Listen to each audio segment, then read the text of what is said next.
up, what up, what up? Welcome back to Boston's Banter, where the sports are wicked and the banter is Pissah. I'm your host, Frank the Bank. With me, as always, is Keith LaCava. What's going on, Frank Bronata? Not much, bro. Scaife, how we doing? Oh, all right. We're doing good. Episode 41. Good. Yes, sir. We're going to have a special guest next week for trivia again. This week, we're going to go over some baseball stuff. So why don't we just jump into Wicked Pissah News first, though? Let's get it started, Frankie, with the Wicked Pissah News. And actually, we're going to start here. It's not real Wicked Pissah News, I should say. Terrible. Boxing legend George Foreman has passed away at 76 years old. You know, two-time heavyweight champion and Olympic gold medalist.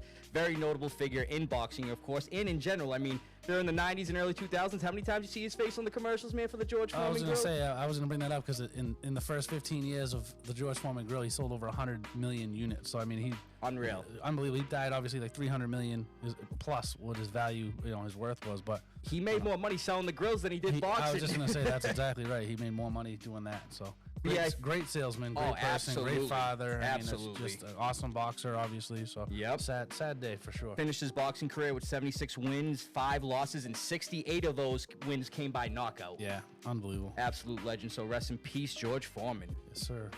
Alrighty, Frankie, let's get into the Bruins update. I don't want. We don't need to talk about the Bruins anymore ever. Like, all right, man. Let's just scratch it. Yeah. Now we got to bring it up. Bring it up. All right, brother. So the Bruins currently are 33-9 on the season, still 7th in the Atlantic, and like we talked about, they ain't making the playoffs. Well, let's just run down what they did this past week, Frankie. So they lost 5-1 in Vegas versus the Golden Knights this past Thursday, followed by a 3-1 loss in San Jose versus the Sharks this past Saturday, and then lastly a 7-2 road loss versus the Kings in LA. We're not making the playoffs. Like I said, morale is low. We've traded 5 notable players. It's just been terrible. I mean, everyone's talking about Swayman, how he held out, and now he's like one of the worst goalies in terms of his statistics in the NHL. We've talked about that. We've talked about it a lot too. I mean, the Sharks are like the worst team in the NHL. We lost to them 3-1. We were tied 2-2 with the Kings, and we lost 7-2. And there was no empty net goals, mind you, either. There was 7 goals against Swayman too. So 5 unanswered goals. It was unbelievable. 5 unanswered. So I mean, I don't even know what to say at this point. Honestly. Yeah, I don't either, man. So hopefully they can figure it out for next year. They got some obviously draft capital and stuff. Right. Yes, they do. We'll see. We'll see what happens, brother. Let's move over to the other Boston team that's getting in the playoffs and is already clinched. So the Celtics update, sitting at 53-19 on the season, second in the East by only 4.5 games though. I know. Cavs started them losing lately a little bit more. So, Frankie, let's break down what they did this past week. They beat the Nets 104-96 in Boston this past Tuesday. And then in 16 minutes off the bench, rookie first-round pick Baylor Shireman had 20 points career high, obviously. 7 for 8 shooting and 6 for 7 on threes. Looking comfortable out there, Frankie. His offense was great. That's what I'm saying, man. First-round pick, getting him on the floor finally. Yep. Followed by a 121-99 road win versus the Jazz this past Friday. Then a 129-116 win versus the Trailblazers in Portland on Sunday. And then lastly, a 113-95 win over the Kings in Sacramento. Tatum finished with 25 points, 7 rebounds, and 8 assists, but unfortunately he exited with a left ankle sprain. Let's just show the clip real quick. Show that. To respond to. There's a mismatch. Tatum fires over Sabonis. It's a 4-point play opportunity, Jason Tatum is clutching his right ankle. Making a 3 by Domas Sabonis, and Sabonis stepping into his landing area. So, yeah, Domantas Sabonis, he's already come out and apologized. He got a flagrant one as well. He did, yeah. He stuck that foot out. It looked like he did, you don't want to say he's being dirty, but that seems kind of dirty. But unfortunately, it was a left ankle sprain for Jason Tatum. He did shoot the free throws, and he walked off on his own power, so that looked good. He said it was sore after. I mean, he'll be back probably in a week or two. Yeah, I don't expect it to be a long time. Well, Mazzulla even said it, too. He said he doesn't expect him to be out long. He's optimistic he'll get back out there soon. Yeah, it's not going to be that long. So, I mean, we had some other big Celtics news. Yes, we did, Frankie. Break that down, brother. I mean, the sale of the Celtics. Yep. Unbelievable. The biggest sale in history, $6.1 billion. Biggest in North America. That's unbelievable, right? So, do you know who was the second? It was last year. You always time out real quick. It was the Washington Commanders. Yes, sir. I had to think about that one for a second. It was $6.05 billion. Awesome. So they just beat that for the North American sales. Right. $6.1 billion. This guy, what's his name? Bill Chilsholm, managing partner at Symphony Technology Group. He's a lifelong C's fan. He says he bleeds green. Let's see what he does for the organization. I think it's great. I mean, he's got a couple other partners from the area too, so it should be good. Well, you got to give thanks to the Grusbeck family too. They bought the team back in 2002, and they bought it for $360 million. Now selling it for $6.1 billion. That's quite a come up. I mean, I think that was a good investment. Absolutely. They're good. They're fine. Alrighty, yes they are. Alrighty, Frankie, let's move over to the other Boston team. They're not started yet, but they're getting started this week. Thursday. Red Sox update, spring training, the last spring training update. Let's get into it. They beat the Tigers 6-4 this past Wednesday, followed by a 2-1 loss versus the Twins this past Thursday. Then a 2-1 bounce back win versus the Pirates last Friday. Yep. Then an unfortunate 14-2 loss versus the Rays on Saturday. I mean, what was that, bro? 14-2. I remember I was like getting the updates for the game, so I just saw their score just keep going up. I'm like, when are we gonna get some runs, bro? That was an awful game. And then lastly, a 9-3 loss versus the Twins this past Sunday. The Sox are currently 15-12 in the spring training. I knew they were playing the Mexico series, but yeah, they're getting started this week, Frankie. I'm looking forward to it. Thursday, opening day. I mean, I like their roster this year. If they can stay healthy, I mean, let's see what they can do. And then they had left fielder Nathan Eaton. He's actually tied for second in runs scored with 11 in spring training. Yeah, he's played good. Absolutely. Frankie, let's get into the NFL news, brother. Yeah, let's do it. So, like last week, man, we start off with the extensions, man. This week, we only saw one notable one. So, the Texans re-signed defensive end Danielle Hunter to a one-year, $35.6 million extension, making him the NFL's second highest-paid defensive end behind Myles Garrett, of course. Hunter's nasty. I mean, I was surprised when he left the Vikings. Again, Hunter, he's an animal. So, his first season in Houston, after, like you said, 8 seasons with the Vikings, he had 46 total tackles and 12 sacks. Kid's an animal. Will Anderson and him have that defense looking good over there in Houston. Defense is good. The defense is real good. Absolutely, brother. All right, Frankie, let's get into the free agency / trades and the NFL offseason so far. The Vikings made a few moves. So the Vikings actually signed wide receiver Rondale Moore. The guy was traded from the Cardinals to the Falcons last year.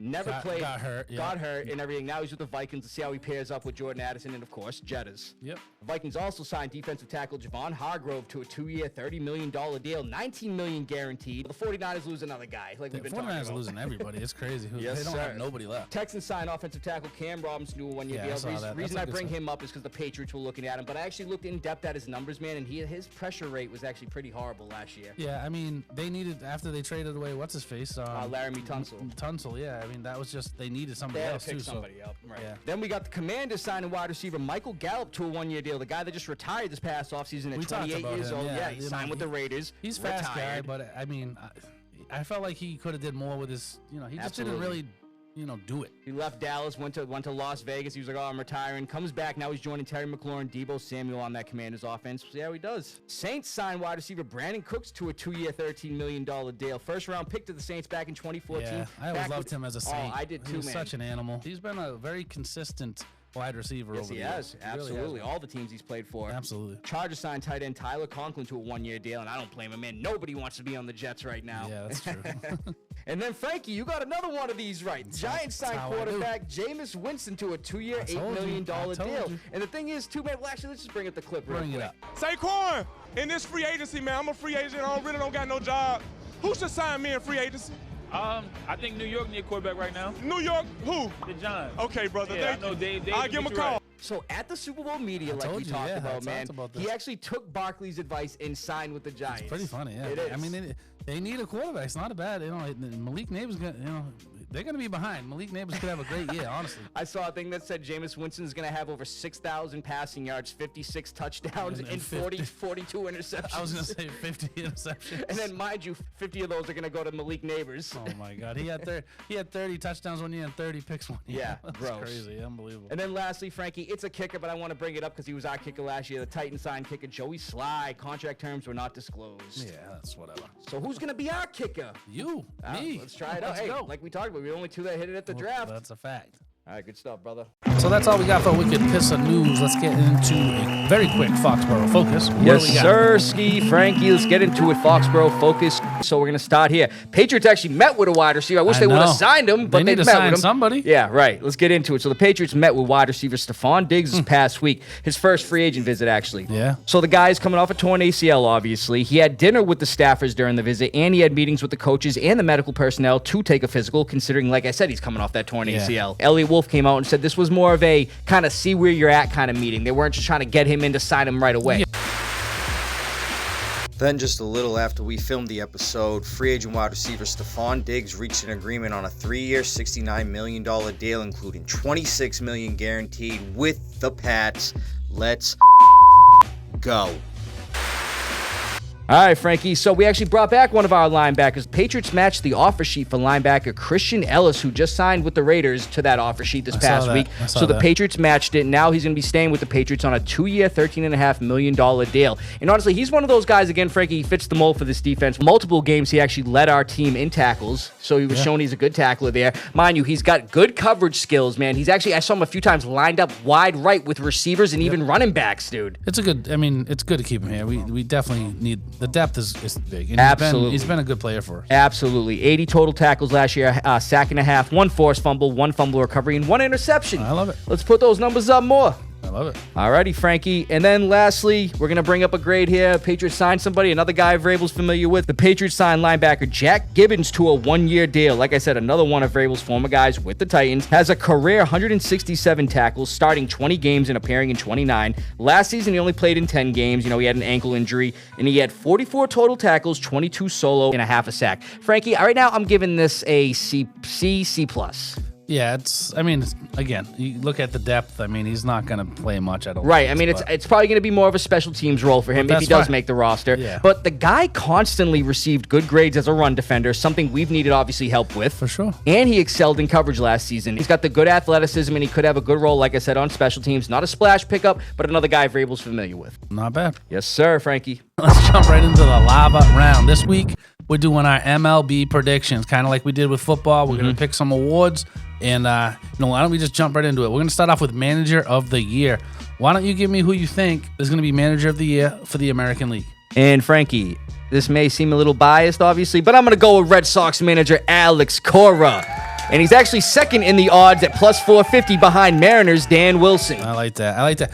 Yeah, I thought about taking him too, but I'm going to stay in the division and actually go with Brandon Hyde of the Orioles. Okay. I feel like the Orioles have quite a good team, and I like the Tyler O'Neill signing. They have a lot of young guys that have really come into their own. I think their time they could have a big year this year, so I'm taking Brandon Hyde. Who do you got for the NL? So, Frankie, I'm going to take one of our former managers, and I'm going to take Terry Francona of the Reds, coming back to be a manager and everything. So, Reds haven't made the playoffs since 2020, finished with a winning record 3 of the last 5 seasons. Young, talented roster that includes Ellie De La Cruz, and Francona's leadership has turned around a lot of organizations. Look what he did with considering the Indians / Guardians. Terry's an unbelievable You know what I mean? He's unbelievable. I think he has a lot of potential to be the NL manager of the year this year, Frankie. Who you got? I'm going with the Mets, Carlos Mendoza. They have such a stacked lineup. Oh, yeah, they had a great offseason. They had a great offseason. They got Soto. Yep. And what they did last year, late run like that, I just think they could do it this year. So I'm taking Mendoza. So I like it, Frankie. why don't we jump over to the Cy Young Award winners? Yeah. Why don't you give me who you got for the AL? AL Cy Young winner, Frankie. I'm going to say Tariq Skubal of the Tigers. Yep, he's the last year's winner. That's what I'm saying. So the guy had a breakout campaign last season, 18-4 record, 2.39 ERA, 228 strikeouts, and he was, like Frankie just said, the unanimous AL Cy Young winner last season. I think that's going to translate over well to this season. He's the betting favorite odds right now to win. I actually went with Garrett Crochet. He's the second Red Sox, highest, baby. Yeah, I was going to say, close second. He's in second for betting favorite odds. I think he looks great in the preseason. Yep. Spring training, whatever you want to call it. Lefty, I just like it. I think he's going to actually be real good. He's just real strong. Yes, Do you sir. know who has the most AL Cy Young Award winners in American League history? What team? American League history. What team? Yep. Dodgers. Dodgers are number 1 overall. They're the NL favorite. Oh, NL. I'm sorry. NL, yeah. I'm just going to say the Red Sox. It is the Red Sox. So I hope they get 8. They have 7 right now. Pedro won a couple. Roger Clemens. Porcello won 1. So, and I know there was one other guy. I'm sure I can't remember. But, right. Good guessing there. Yes, why don't we sir. jump on to the NL Cy Young? Who do you got? Oh, dude, this one's pretty obvious, man. I'm taking Paul Skeens of the me Pirates, too. bro. Me After too. his dominant rookie performance last year, this almost seems automatic and inevitable. He was so dominant last season. He finished 3rd in the NL in Cy Young vote despite making just 23 starts. Also became the first rookie pitcher to start an All-Star game like we talked about. We covered that. Yep. I thought, I'm picking Skeens too. He's an animal. One of his sports cards just sold for $1.1 million. Oh my God. So, he's his stuff, and just watching him pitch the few times I actually watched him, his stuff is unbelievable. Yeah. He won Rookie of the Year last Henry year. Rowan Gardner. Oh, it's unreal watching him. So, you know what team has never won a Cy Young Award? It's an American League team, too. I'm going to go with the... It's a team you probably wouldn't guess, too, because they've had actually one of the best pitchers in history on their team for a minute. The Yankees? No, it's actually... Oh, yeah. What am I saying? They've all... Yeah. No, it's actually the Rangers. Oh, wow. Nolan Ryan was there I was for a gonna while. say, dude, wow, I didn't even think he of that, won. actually. He won Cy Young when he was with the Astros, but that's they interesting. have never won a Cy Young. I thought that was kind of interesting. Very interesting. Why don't we jump over to the overall steals leader? So we're not going to go AL and NL. We're just going to pick the guy that has the most steals for the MLB this year. Who do you I'm got? taking another Red Sox, and I'm taking Jarren Duran. Oh, that's going to be a good pick right there. So I like that. Duran stole 34 Hold on. bases last season. Thank you, Frankie. I appreciate that. So Duran stole 34 bases last season to also go along with an MLB leading 48 doubles and 14 triples. And in my opinion, he's one of the fastest players in the MLB. He's going to be an animal this year. I know people are picking him higher in fantasy baseball this year because of all those stats you just said. He gets many points just from all the extra stuff he does. The kid's so fast. So He is. I think he's going to be up there. I'm actually taking last year's winner, and who somebody you already said, Ellie De La Cruz. The kid is unbelievable. He had 67 steals last year. I think he's going to hit 70 this year with Frank Conner as the coach. Do you know who was in second last year for the whole league? Jarren Duran. Shohei Ohtani. 59. For stolen bases? Oh, yeah, that's right. I forgot the 50-50 club. Shohei Ohtani had 59 steals last year. That's crazy. Ellie De La Cruz had 67. And then Jarren Duran, I think, was in third. I think he was in third. Yeah, he was in the top 5. Yep. All right. So why don't we jump over to one that is probably going to be like 3 or 4 guys every year, but the home run leader, the overall home run leader. Who are you going with this year? I'm going with Judge Dredd. Yeah, I mean, Judge won it last year. He beat out Ohtani.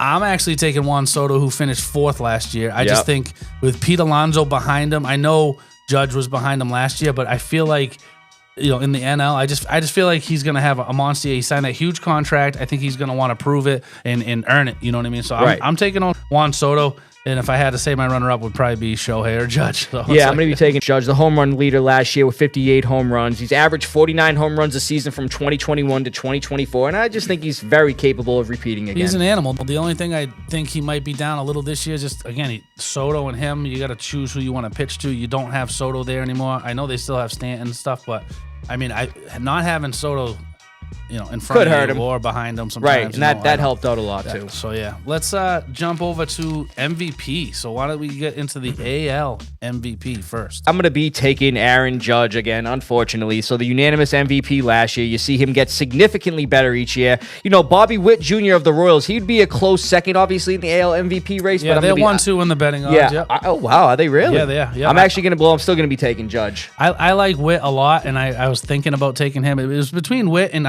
I'm actually going to go with Gunnar Henderson. He's a little bit more of a long shot. I think he's 4th or 5th. Oh, I like that, Frankie. But that kid's a pure ball player, does everything and anything. And if the Orioles have a big year this year, I mean, I think he's going to be the reason why. Absolutely. So I'm taking Gunnar Henderson. That's a good one. More of a long shot, but I think he's 4th or 5th in betting odds right now. So right. Why don't we jump in the NL? I mean, this one to me is kind of easy. I'm just going Shohei Ohtani. Yeah, I was going to say, bro, I knew we were both going to have the same. Shohei Ohtani, obviously, bro. He recorded the MLB's first ever 50-plus home run and 50-plus steal season. Frankie was just talking about it. Not only that, Frankie, my dude's a skin on Fortnite now. That's pretty cool. He man. is. Let's jump into the AL pennant. Who is winning the pennant for the AL? I'm taking the Red Sox, baby. Oh, man. And they currently have the 3rd best odds to win AL East. That's a start. Yep. But at plus 800, they are tied for the 4th best odds to win the AL pennant. That is true. Yeah. So it's crazy that 3 of the teams. I'm taking the Orioles, just staying with the trend. The Yankees are the betting favorite right now to win the AL pennant. The Orioles are 2nd.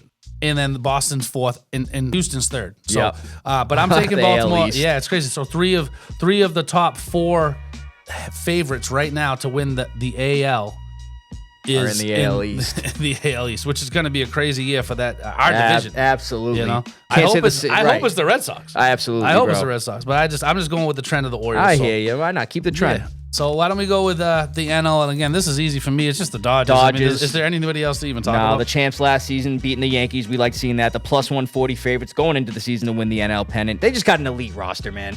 They're just long shot favorites. It's just crazy. I mean, it's not even close. It's like almost like 1-1. So right. They have an all-star lineup, like literally everybody in their lineup. It's Mind crazy, you, so. They just brought in Blake Snell, Kirby Yates, Tanner Scott, among others. Man, I mean, they did lose Walker Buehler to our Red Sox. Yeah. But, man, they're still going made to some look good. signings, Yeah, too. they're It's still just- going to look they're good, stacked brother. up, so- Absolutely. I mean, World Series champ, who you got? Taking the Boston Red Sox. I don't care how biased I sound. Your This boy kid. is taking the Boston Red Sox to win the championship this year. They're going to do it. They're going to bounce back. Alex Cora is going to win Manager of the Year. Sharon Durant's going to have the most steals. Frankie, I'm telling you, we're going to go back on it. I hope you're right. I Yes, hope we're sir. drinking some champagne in here and stuff Yes, like sir. that. I mean, I'm just taking the Dodgers to repeat. It's just the Hey, easiest that's not a bet. bad one. You know, and I'm a betting man, so Right. if I had to put my money on somebody, it's got to be them. I like They're it. plus 260 to win the whole thing. That's it. Plus 260, that's nothing. No. The next two closest teams are tied at plus 900. One's the Yankees. Do you know what the other team is? The second best betting favorite odds right now? To win the World Series next year? Yep. It's Dodgers at plus 260. So if Yep. you bet 100, you only win 260. Yep. The Yankees are at plus 900. You bet 100, you win 900. And a team's tied with the Yankees for betting favorites for the second highest odds right now. Is it the Astros? No, it's a team we have not said. Huh. Interesting. Atlanta Braves. The Braves. Yeah, so they're a good team too, obviously, and it'll all rest on how Acuna's health is this year. I feel like, but yeah, that's it's gonna be good. I like that we did this and we got some pretty cool predictions so and when we fun get into the predictions. playoffs, we'll go back on this and see what happens. Yeah, definitely. Good stuff, bro. So yeah, that's all we had for the Lava Round fun episode. Frankie, man. I don't mean to interrupt you, bro, but What? who the is that? Who the is that? Frankie, I don't know what's going on here. Paint in black You hear that, from bro? head to Something toe. again. Like That- always, this that's place the- is haunted. That's the creepiest never little know. girl. And what she's saying, too, I mean, that makes sense. There's a person draped in all black out there, bro. That's just wild. Frankie, I don't know really what's going on. You seem to know every week. Come on, break it down for me. This is the new movie, The Woman in the Yard. It looks creepy. Yeah, it and does. This is exactly what this is. That's got to be what it is. Okay, well, with her being over there, how about we get the out of here? Sounds good to me. From Beantown to your town, stay wicked Pissah. From Foxboro to... What the... Screw this, I'm out of here. Have a good one, everybody. See you next week.